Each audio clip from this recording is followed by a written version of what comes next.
Depois de ter feito a sua versão de Pinóquio, Guilherme Del Toro decidiu refazer a sua imagem em uma nova história clássica, Frankenstein.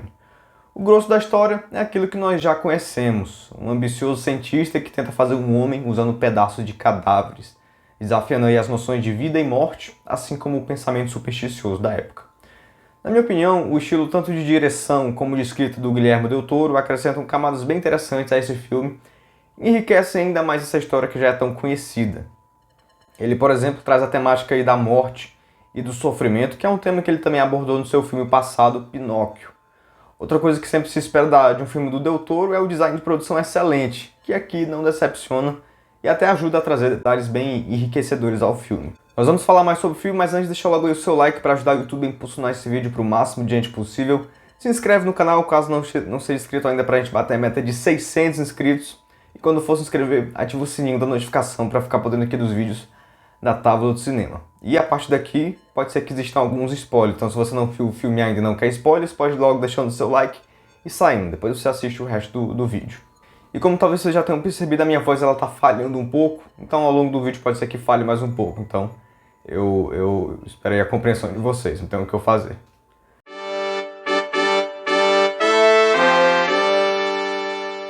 Em praticamente todos os filmes do Guilherme Del Toro, existe um detalhe que os fãs já conhecem bem.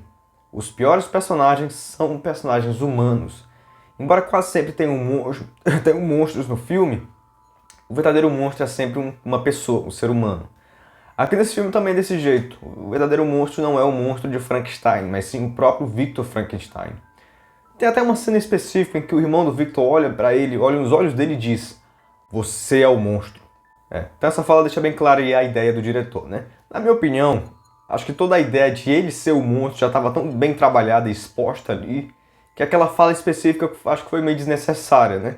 Talvez um pouco direta demais. Às vezes é melhor deixar só a ideia e o espectador, se ele não for um idiota, percebe por conta própria.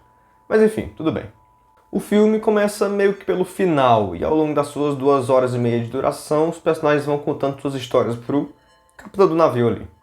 Na primeira parte, o Victor conta sua história começando pela infância, sobre como a perda da mãe levou ele a almejar e desafiar a morte, e como também um sonho levou ele a acreditar que a providência levou ele para aquele caminho. Uma coisa interessante é como a relação com o pai rígido acaba sendo reproduzida na relação com o monstro. Sem nem o Victor notar. O pai tratava ele com frieza e exigia muito do filho, enquanto ele, com o monstro, fez ainda pior.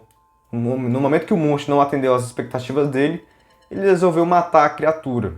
Ele ficou tão obcecado em criar que ele não pensou no que viria após a criação. E quando viu que tinham responsabilidades demais e que a criatura não era exatamente como ele idealizou, decidiu descartar ele.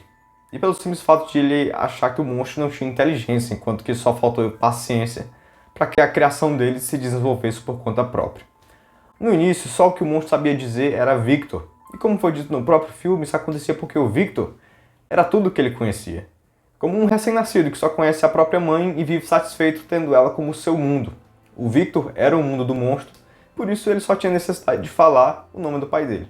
Enfim, eu acho que se tem uma coisa que o roteiro e a direção passaram bem, foi essa relação conturbada entre criador e criatura, entre pai e filho. Como o Victor reproduziu os erros do pai dele com o seu próprio filho. E quanto àquele anjo que aparecia nos sonhos dele, eu acredito que aquilo ali era só uma forma de a mente do Victor justificar as próprias ambições, né? Uma forma de ele dizer para si mesmo que aquele era o destino dele, que ele tinha que fazer tudo aquilo. Mas depois de todo o fracasso, ele passa a acreditar que foi ambicioso demais e se arrepende, né? Como ele mesmo diz. Então, eu achei a parte 1 muito boa. Já na parte 2, eu achei que o roteiro tomou umas decisões meio estranhas, algumas meio ruins. Mas ainda assim tem coisas bem interessantes. Nessa segunda metade do filme, o monstro conta a sua história. Eu gostei bastante de toda a ideia do personagem, né? Que é basicamente a ideia clássica do personagem Frankenstein, né? Ele é um miserável pelo simples fato de existir, tanto pela forma como ele nasceu, como pela aparência que faz com que ele esteja sempre sozinho. Como todos nós, ele não desejou nascer, mas ele simplesmente existe. Só que nós, pelo menos, temos a opção de morrer, e a ele foi negado até isso. Que é uma ideia que o Del Toro usou também no seu filme anterior, Pinóquio, né? A ideia de um personagem que não morre e sofre por isso. E a partir de certo ponto ele tenta fazer o Victor criar uma companheira para ele. Eu realmente achei que ali ia rolar uma noiva de Frankenstein, porque tem até um filme com esse título, e inclusive até já assisti há muito tempo atrás. Mas não acontece, né? Não rola uma noiva de Frankenstein. Depois da tragédia da morte da Elizabeth, o monstro decide dedicar a sua existência a tornar a vida do seu criador um inferno. Ou seja, ele se entrega completamente ao ódio. Nas cenas finais, quando o Victor já está prestes a morrer, os dois fazem as pazes. Eu não lembro das palavras exatas dele, mas antes de partir, o Victor diz que se o monstro não tem a opção, talvez ele devesse simplesmente tentar viver. E nos momentos finais do filme, que nós vemos o monstro ali aproveitando a luz do sol, eu entendi que ele decidiu seguir o conselho de seu pai. E o fato de ele ter ajudado os marinheiros a escapar do gelo também mostra que ele escolheu ali a bondade ao invés do ódio. Pessoalmente, eu gostei desse desfecho com os dois fazendo as pazes. Os detalhes que eu havia dito que não gostei muito na parte 2 é em relação a algumas decisões do roteiro. Primeiro, que já estava bem previsível que aquele velho cego ia morrer, né? Ele é basicamente um recurso do roteiro que o Del Toro pensou ali para fazer o monstro se desenvolver. É o que eu chamo de um personagem recurso, né? No momento que ele não é mais útil para o roteirista, ele é descartado exatamente como aconteceu com esse velho, né? No momento que o monstro descobriu ali as suas origens, descobriu o que ele tinha que fazer, a cena seguinte o velho já estava morrendo. Então é basicamente isso, é só um personagem que o Del Toro usou como recurso, e era óbvio que era o destino dele, né? Outra coisa que eu achei meio mal trabalhada foi a cena da morte da Elizabeth. Teve toda uma declaração de amor dela pro monstro, uma coisa bem poética. Por mais que a proposta desse filme de fato seja uma coisa bem poética, melodramática, quase uma tragédia grega, eu acho que eu preferia que ela tivesse só tomado um tiro e morrido. Achei meio forçado toda essa declaração dela pra ele. Ela não precisava se apaixonar pela criatura, ela só era gentil porque via a humanidade nele. Eu acho que só isso seria o bastante. Não sei, talvez seja algo que tem no livro e o diretor quis manter no filme. Se alguém já leu o livro de Frankenstein, coloca aí nos comentários se também tem essa cena. E uma outra coisa que eu admito que me causou um estranhamento foi a cena que o monstro para tudo para contar a história dele pro capitão do navio. Me pegou meio de surpresa, eu fiquei, ué, ele vai contar a história dele pra esse velho que ele nem conhece? Assim, assistindo o filme, a gente acaba indo no embalo, né? A gente só aceita. Mas na hora da cena eu achei meio estranho. E bom, se tem uma coisa que merece ser elogiada nesse filme, é o design de produção. Cenários, figurinos, os objetos de cena, né? Os corpos, a maquiagem do monstro. Os efeitos práticos também são muito bons. Essas coisas costumam ser sempre de alto nível nos filmes do Guillermo del Toro, então aqui em Frankenstein não é exceção.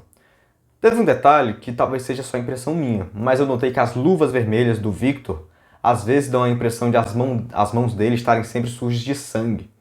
E eu acredito que esse detalhe seja algo proposital.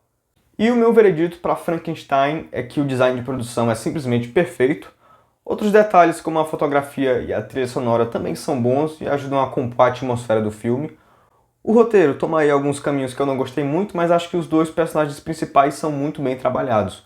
O Victor como esse homem cuja ambição supera o bom senso e que acaba se vendo afogado em arrependimento depois. E o monstro como essa criatura trágica que existe contra a própria vontade e por isso é cheio de raiva, mas também de ternura dentro de si. Eu acho que o Guillermo del Toro criou aí uma bela versão de uma história já bem clássica e por isso minha nota para esse filme é 8,5. Coloca aí nos comentários o que você achou desse filme, qual seria a sua nota para Frankenstein. Você concorda com as coisas que eu falei aqui? Coloca aí nos comentários quais foram as suas impressões do filme. Quero saber o que você pensa. E tchau, um beijo, até a próxima.